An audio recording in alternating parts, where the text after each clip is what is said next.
As the man said, it is that time. It is, in fact, the SHOPO Hour.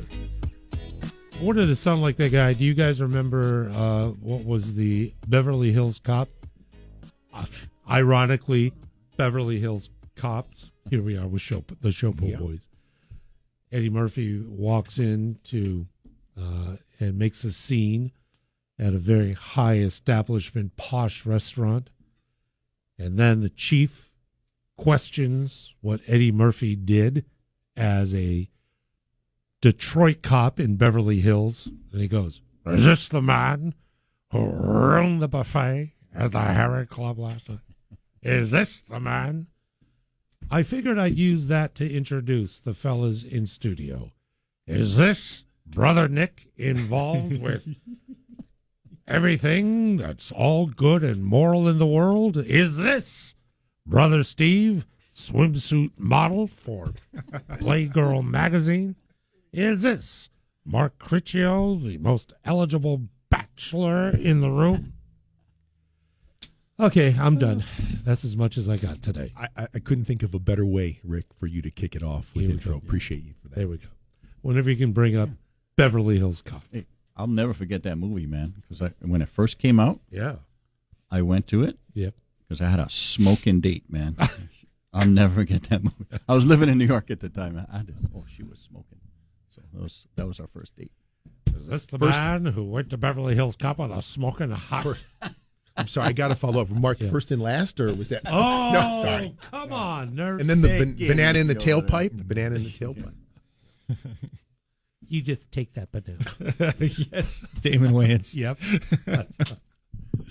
Gentlemen, I'm so glad that we're together. As always, it is Monday. No better way to start a week. And let me, if you don't mind, there are several reports that we're facing. Reportedly, triple stabbing in Hawaii Kai. There was reported stabbing in Chinatown, which precipitated the closure of River Street between King and Nimitz. There was an incident in Waikiki that's of a falling individual. And another report in Waipahu, which I don't have details, but is on the radar, if you will. So a great deal of activity, to be sure.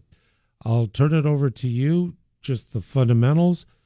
I know it's very difficult to share anything other than what can be shared. Brother Nick, any info on any of these cases? Well, obviously they're unfolding as we speak, so not a whole lot that we can say other than the fact that your police department is out there doing its job and just reacting to these kind of situations and trying to investigate and handle them as best as possible. At this point, it's fairly quote-unquote fresh.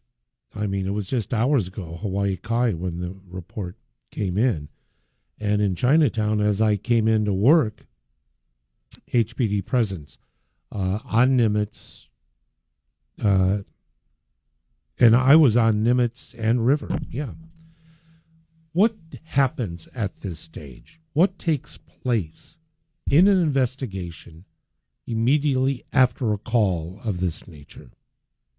Steve? Sure. So, again, depending on the type of criminal classification, patrol officers are going to be the first to respond, and they're going to start the initial investigation. Okay.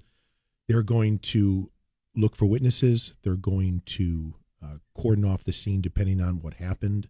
The sergeant's going to come on. They're going to make a classification of what offense. If it's a felony, there's going to be a notification made by the sergeant to the lieutenant in CID. The lieutenant in CID, depending on what criminal offense it was, is going to assign an appropriate detective. Now, it depends. If there's a suspect or if there's not a suspect, certain cases require notification whether or not we have somebody in custody or not. Again, patrol is super important to look for any video, any witnesses, because, again, if we don't have a suspect right there, the best way to try to find that individual is going to be video, is going to be witnesses. The detectives will come to the scene. Most likely they will be a response. And then patrol is there working with the detectives and again, it depends on if there's an arrest or not. If there's an arrest, the offender will be brought to the main station for booking. And then the scene will be held depending on the offense. You may have technicians from our SIS section come out to do photos, a diagram, different forensics. The patrol officer initially will also do that, but again, depending on the seriousness of the offense, we have specialized people to come out. And again, that's why you might see areas blocked off for long periods of time, because they have to get it right.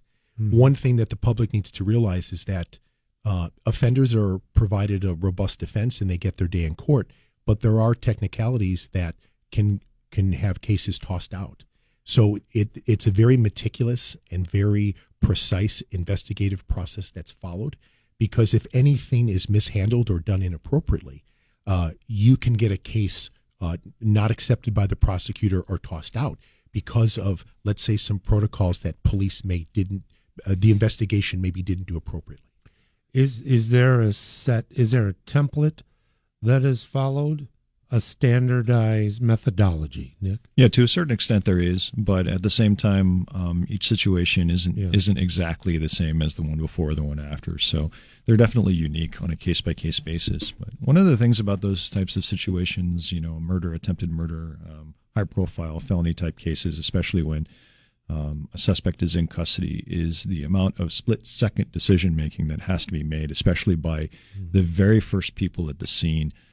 I can't tell you how quickly things happen and how rapidly you have to be able to act and then react to what you see, what you hear, what's going on around you, not only to apprehend a suspect, but also to preserve a scene and all of the evidence that goes with the scene. And like Steve said, there are subtle nuances here or there that can actually prohibit you from being able to use certain pieces of evidence that you find at the scene. There are certain rules that may prohibit you from being able to use that information, use the information that you gathered or the observations that you have. And there are cases sometimes where things seem okay at the time, but then rules of evidence they end up getting tossed later. So it's a complicated situation, and it's a testament to your law enforcement officers to be able to put together a successful investigation in situations like that. It really goes to the training and the experience of the people who respond. So many variables. And Rick, we can't forget that depending on the type of case, when initial officers get to the scene, before we even talk about investigations and classifying a criminal offense, it's providing aid and rendering aid to a possible victim, right? So cops are coming on a scene and somebody has a gaping hole, stab wound in their chest or their back, or they're bleeding from their head. The cop isn't necessarily trying to figure out what criminal case they have. It's, let's make the scene safe. How can we help this people? How can we help this victim? And as we're helping this victim, are we safe? Is the person or person or persons that did this to them still here? Could they do this to us? And Nick was spot on. Initial patrol officers have to make split-second decisions that can have either positive or negative ramifications for this case. Yeah. Brother Mark? Yeah, so they kind of cover everything for me. It's like, number one, you got to make the scene safe. You got to, whoever's injured, you got to take care of them. Then you got to close that place off. You got to collect that evidence. And then, and it's going to be closed off for hours. And, it could be a regular crime scene or just like traffic when there's a traffic accident. I know people get pissed off. But the investigators, they're collecting valuable evidence that's going to lead them to solving this crime. The public's not going to see that at the time, but that's the reason for that. And I've always said this: we've got some of the best investigators in the country here. So, however, we need to collect the evidence legally and according to our policy. So there is a little mythology there. So it's not only internal adherence to the protocols you've described. A defense attorney, does he have access to every document during that investigation? Yeah, that's the discovery, Rick. So, that's the discovery. So anything that I don't think during. I think when it goes to trial. Sorry, I didn't. Yeah, go ahead, Mark. Go ahead. Yeah, go ahead. Right, you're talking about as the investigation is going. I'm talking about everything compiled during the investigation. Mm-hmm. That's handed over to a defense attorney, so they can go through. If the individual is charged and the prosecution of this individual is going to move forward as part of the defendant's right to a defense, things have to be turned over from the prosecutor's office to either the public defender or if this individual has a private defense attorney. So the prosecutor will also do a review and ensure. So what I'm getting to it's called the conferral. Is that if you're an HPD officer and you blow your nose on duty, everything that went into that nose blowing is subject to review. It may be camera, it may be a recording, it might be a witness, it might. So that's the intensity of the microscopic work and conditions that you all are under, and I'd say 24/7. That's an accurate. Rick, many layers to the investigation. Yeah, many layers to it. Goodness gracious, sakes be praised. I want to Waikiki for a moment. We had a terrible situation. A woman falls from the 10th floor of a hotel. How are suicides are not reported in the news, from my understanding, unless it's something. But a situation like this, if somebody falls or jumps, that's really not part of the news cycle. Mm-hmm. But how is the investigation in an occurrence such as the one that took place last night? Is there anything different? Is it same type of protocol that you described? And how are conclusions found that in fact the person, one, it was self-inflicted, or two, it was from an outside source? I'm just curious how that determination is made. So anytime a body is found, one of the primary goals of the investigators on the scene is to determine or rule out whether or not there's any evidence of something suspicious happening. Okay. There are kind of different layers to it. I can tell you that anytime that someone takes their own life, it's definitely going to get a lot more scrutiny than if someone who is elderly was found passed away in their bed overnight. Reason being is because obviously it's not your everyday event, no offense, but also there could be some questions that come about later as to whether or not this was actually self-inflicted or whether or not someone did harm to this person. In those particular situations, you will always have detectives coming to the scene. You'll always have the scientific investigators coming to the scene as well to do examinations. And then it goes through many different layers, but again, it's often on a case-by-case basis. But if suicide is part of the game, then you're definitely going to have a very intensive investigation. Rick, as a patrol supervisor, I've responded to some different, we say jumpers, and we don't mean to be disrespectful. Right. What I've seen in my police career is it seems like females who tragically take their own life, they seem to be the ones that jump. Males that unfortunately decide to take their own life, they don't jump. They seem to use a firearm. That's just been my experience as a street cop, is that the jumpers from the high floors seem to be female. I don't know why that is. Initial officers need to determine that individual, obviously, that this isn't a murder case.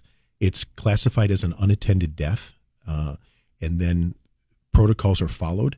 I can tell you that we use the cameras on the different properties where you can sometimes, not to be gruesome or graphic, but you can see the body falling and landing, whether it's in the park or on the pool deck or whatever. You know that this individual jumped, not just because you found them there, but some of the cameras are so good that you can actually see it actually taking place. And then you look for, as far as the investigation in the residence, let's say if it was from a condominium or a hotel room, was there a note? Was there prescriptions that were there? Did they make any phone calls? Did they have friends or family around? Was this individual in a bad place? Were they under a doctor's care? There's a lot of factors that go into it. And it is tragic. And Waikiki, people, it's sad, but people come to Waikiki and they do jump out of the hotels. Now, this girl, I heard it coming in the 10th floor. They said that she fell over backwards. So the investigating officers want to make sure that she wasn't pushed. But again, depending on what happens, sometimes lose their footing, who knows? But again, those type of cases are classified as an unintended death initially, and then it can get changed or modified from there. So this is, and again, just curious, the determination between a suicide and not in a death has implications to life insurance coverage. I don't want to get, but I'm just saying from a practical standpoint. So if the determination, is it from the medical examiner. I was going to. Yeah, makes that determination, that has a bearing on the rest of the family. And not, again, desensitizing, but it is an element because life insurance will not pay on suicide. It could. It's a bit of a misnomer, to be honest with you, that life insurance policies don't pay on suicide. Often what you'll find is that there is a time frame from when the policy starts to when certain actions happen. So frequently there's a time frame of roughly maybe 3 to 5 years from when you get a life insurance policy to when it will actually do a payout for a self-inflicted type of situation. Well, thanks for that.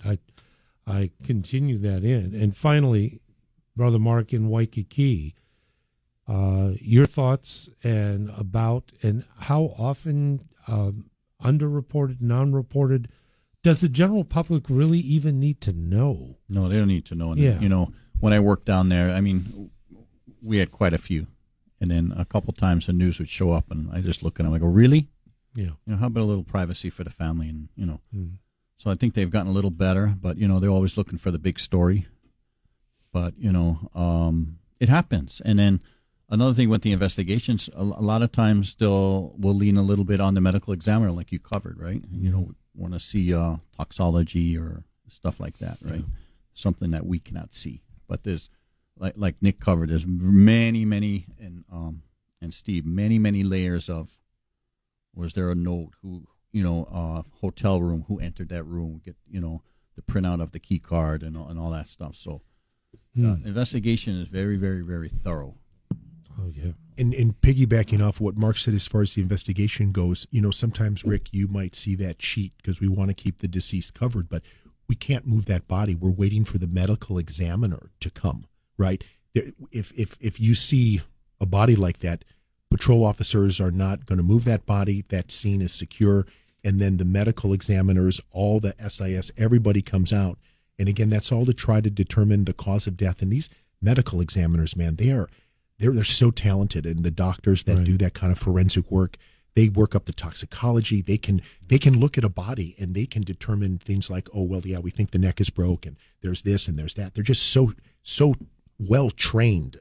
It's really amazing. It's amazing to me. It really is. So I'm going to end this, and thank you for the conversation because it lends more to what the role and responsibilities are of our police department and officers.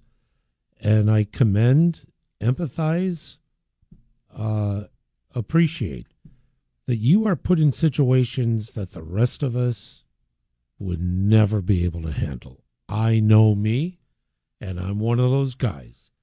You respond to a call, it's an unattended death, it may be a suicide by gunshot, whatever it is, and you're the first on the scene.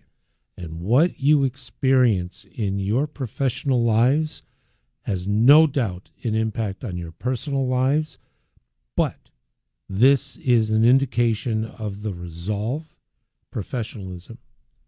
But also, when we say our first responders sacrifice, that is a sacrifice when you, in some way, shape, or form, can compromise your regular daily lives. So I thank you very much. Rick, thanks for that. Thank you. Thank you, buddy. Yeah, Thanks, brother. Tell you. We're at the bottom of the hour. What are we going to talk about today? I'm not sure. A half hour later, 7:30 already, and I'm going to try and put together both our breaks so we can get back in a conversation with our friends from SHOPO. Mics are on. Just my. It is 7:37 in the morning. And again, I want to thank the fellas for the previous segment. And I want to transition, if you don't mind, into some advice. Because we have reports. I know that we've chatted in the past about how personal safety is important and that, number one, awareness of environment, surroundings, etc. However, if there's an aggressor and you're in a position where, oh boy, here we go, what is your advice to defend yourself in that situation? Unfortunately, it does occur. Unfortunately, Kapuna are in that situation too. There comes a time we got to figure this out and protect ourselves, our kids, or whatever. Advice? Well, I think the best thing, first of all, is to try to retreat, get out of there, right? If you're a woman, start screaming, but do whatever you can to protect yourself, I told Zoe, I said, if you're going to scream, if you're in a situation where you scream fire, because I surmise that everybody is going to respond if there's a fire. It's like, fire. If it's like just screaming or even help, I think saying, but anyway, I could be wrong, but that's what whatever works, just put it that way. Whatever, Yeah. Ideally, Rick, if you're going to use force, like Mark was saying, you want to try to get out of there. You got two legs, try to use them. You got a voice, yell and scream, get out of there. The last thing you really want to do is, the last resort would be to go hands-on with someone. And I would say that is a last resort. Obviously, there's other ways that you can defend yourself too, but ultimately in this state, as everyone's aware, or should be, you have a duty to retreat. Before you use force, specifically deadly force, you have to basically articulate that you had absolutely no other option. You were cornered, trapped. If you didn't do what you did in a situation, it could have ended your life. And again, the duty to retreat is a big one. So I get it. Yeah. And I've had conversations with attorneys and prosecutors and about exactly that. But there will come a time, as you just described, where you feel, I can't get out, I am trapped, I'm backed up, and also, can you not be proactive to diffuse that threat? So by that I mean brandishing or pepper spray or a golf club out of my trunk if somebody wants to take it to the next step. Are we in the wrong if we make that call and want to confront and diffuse an individual that's a threat? So, I hate always coming on this show and saying things are circumstantial, but things are very circumstantial. In police work, things are often very circumstantial, and you have to kind of take things on a case-by-case basis. But, the law here does make a certain provision for you using force to defend yourself. But as I've said several times on this show, it has to be within an error of reasonableness, right? So if you do feel like you have to go into self-defense mode, just remember that, you can be scrutinized for the amount of self-defense that you use towards your offender, if that makes any sense. Yes, it does. Obviously there are things out there like pepper spray and taser devices, electronic guns, and so on. It's stuff you can use if you're not using it in an offensive manner. So from my point of view, it's always just really been, you got to use force to defend yourself. That's fine. But just remember, don't overdo it. If that makes any sense. You want to go home to your family, right? Main thing is you want to get out of there in one piece. So let me be clear. You want to be able to protect yourself.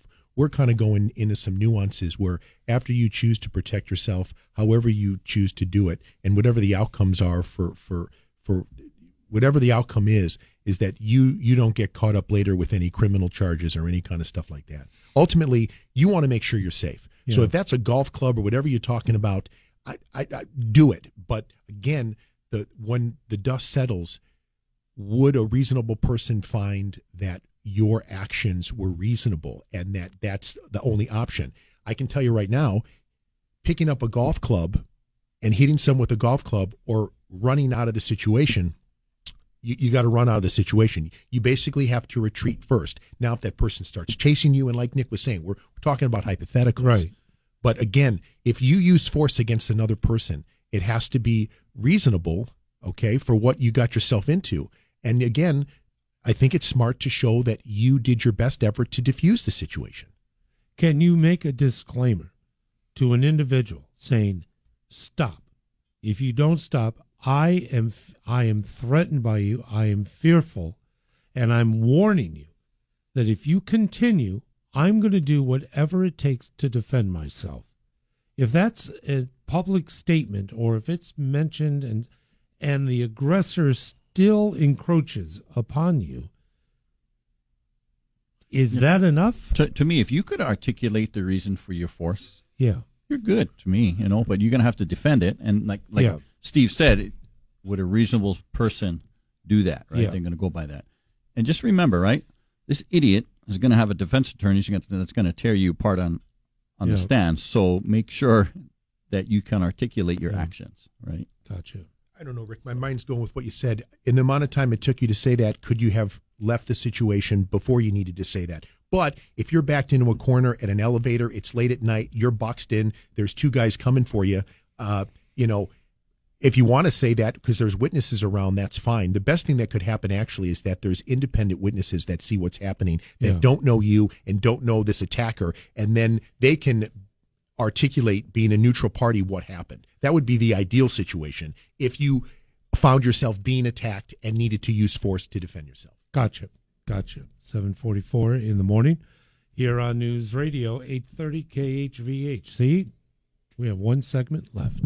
Unbelievable. Steve, how do we connect with SHOPO? Sure. So please come visit us at shopohawaii.org. From our platform there, you can find us on Facebook, Instagram, and Twitter. I'm going to bring up drivers in a moment. And I don't mean golf clubs. I mean actual drivers of vehicles and the context, plus a news story with time. You have time for a call if you want to jump on in, 521-8383. Brothers Mark, Steve, and Nick are in studio. I just wanted to bring up one thing final, and this on my own. Drivers.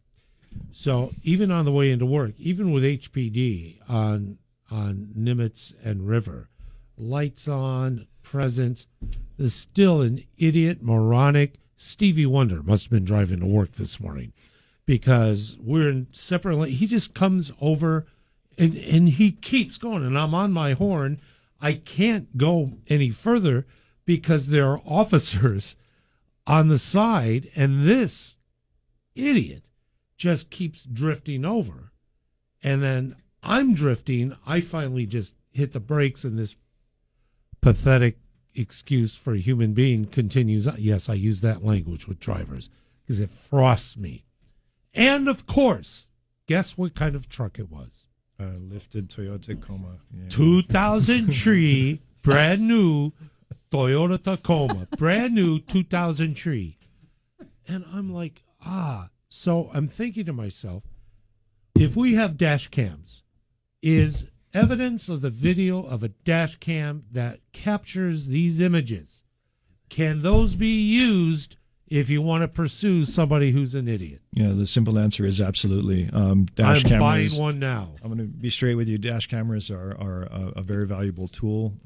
If we have to investigate a traffic accident, if we have to investigate a road rage type incident, if we have to investigate a crime that just happens to happen on the road in front of you while you're stopped at a stoplight, those things really come in handy.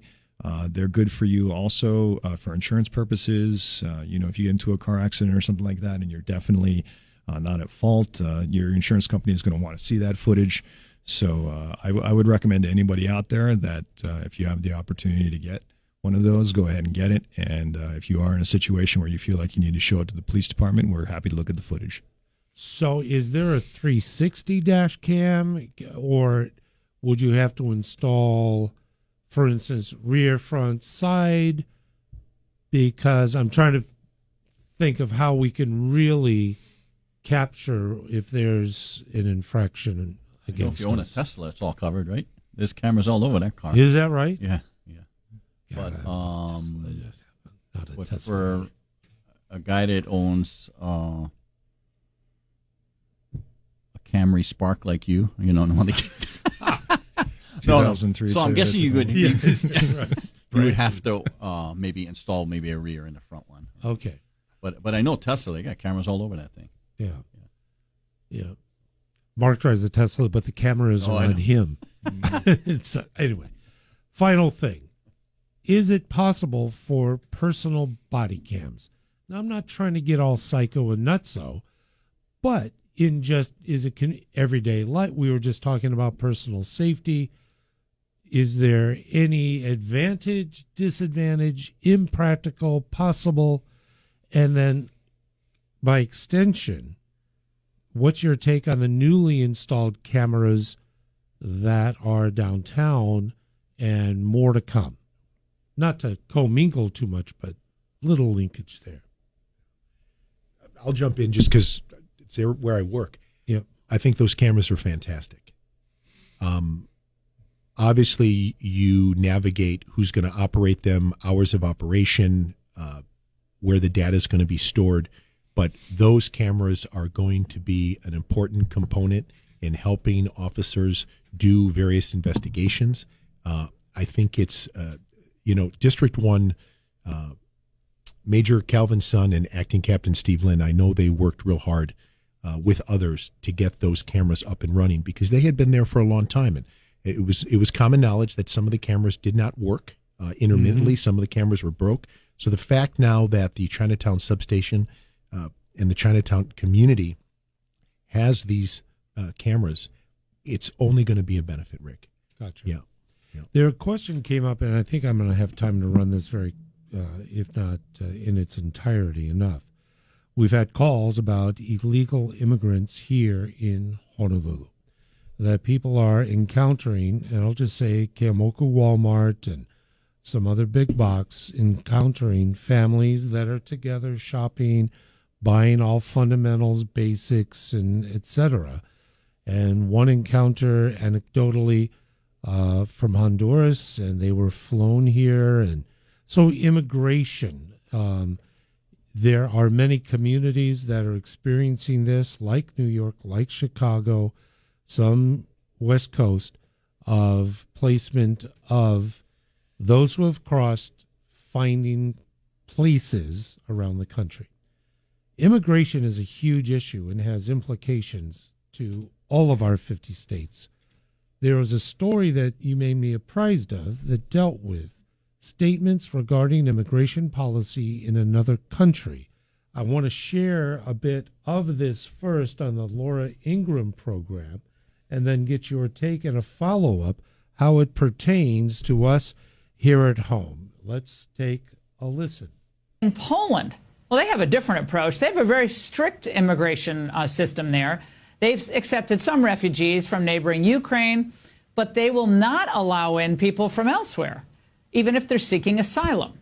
My next guest, a Polish member of the European Parliament, is going viral for what he said this week about illegal immigration. And the Biden administration, they should take note. The lowest unemployment in the European Union is Poland. The highest GDP after COVID in the European Union is Poland. One of the lowest debts in the European Union is Poland. So don't give us this rubbish about the need of educated immigration. We don't need your doctors. We don't need your engineers. Take them all and pay for them. We don't need them. You know why?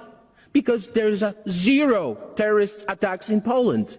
Why? Because there is no illegal migration in Poland. So don't give me this look. Don't give me these arguments about the populism, because this is a fact. This is your data. Joining me now is Dominik Tarczynski, who's a Polish member of the European Parliament. You just saw in that video. Dominik, it's great to see you tonight. Now, thank you very much for having me.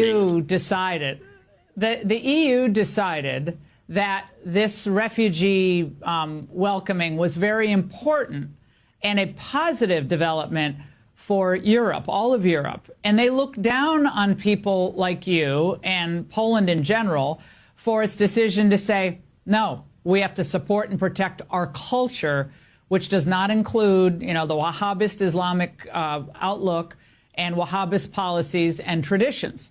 And you say? We don't care. Well, there's a difference between a refugee and a migrant, especially illegal migrant. As a lawyer, I'm trying to repeat it every single time for years now. They are not refugees, they are criminals.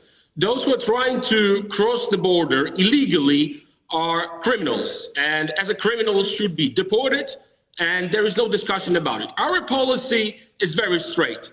Zero. Not even one, never ever will come to Poland if it's illegal. If he's trying to cross our border illegally, he will be punished and deported, not welcomed as we heard. We're not going to pay for them. We're not going to fit them in the beautiful rooms in the hotels or anywhere else.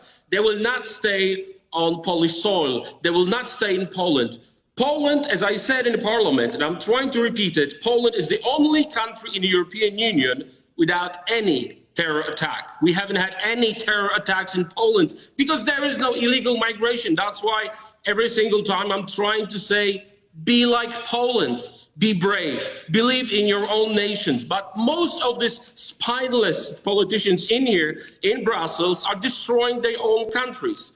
I must say, Mr. Trump was right about the wall. He built a beautiful wall. Can you imagine America now without a wall? Poland built a wall. We have a great wall, and no one is able to enter. No one is able to come to Poland. And as we promised, our government promised in 2015, not even one will come to Poland ever. Well, nice. It's so beautiful to hear common Could that guy run sense. 2024? Can he run, please? Sheesh. So an entree to localize it, is HPD ever apprised? Is Department of Immigration, Natural Services, do they communicate? Our congressional delegation, governors, whatever, that there are arrivals of individuals similar to what's happening in other cities around the country? Any word? Is there anything that is on your radar? So, go ahead. So I was going to say, so this state does give driver's licenses and identification to people that are here illegally. The good thing is that if the Honolulu Police Department or other agencies, Everett County agencies, happen to arrest, for example, I can think of an example. We arrested someone for driving DUI drunk, took him to the desk. They got a hit. Mark, you know this. Yeah. They got a hit with the immigration, and they came and picked him up because he had overstayed some visa. So fortunately, you want to make sure that this community continues to work in partnership with Homeland Security and Immigration, ICE, sanctuary cities like our hometown, Rick, of Chicago. Mm-hmm. If Chicago PD hooks somebody up, they are not calling ICE and whatnot. Yep. And regardless of what your position is on this, just from a simple matter-of-fact statement, if you are not vetting people before they come into the country, you don't know what these people have done in the countries they're coming from, and how can you be okay with them coming here? Forget the humanitarian side. I'm talking the public safety side. Mm-hmm. And not only that, if you are naive enough to think that everybody coming is coming for prosperity and for good reasons, you have enemies you have countries and people that hate this country. Mm-hmm. And the way they don't need to fly in, they can just walk in. I'm glad we brought this up during our time, and we can expand on it future programs. Sure. But again, law enforcement, security, safety, the centerpiece of the service of our men and women in uniform with the Honolulu Police Department. Brother Nick, Brother Steve, Brother Mark, another great hour. And be sure to come back, and we'll stay till 12 noon the next time. And I think we'll do that. Have a great week. Thank you, brother. Thank you. Care.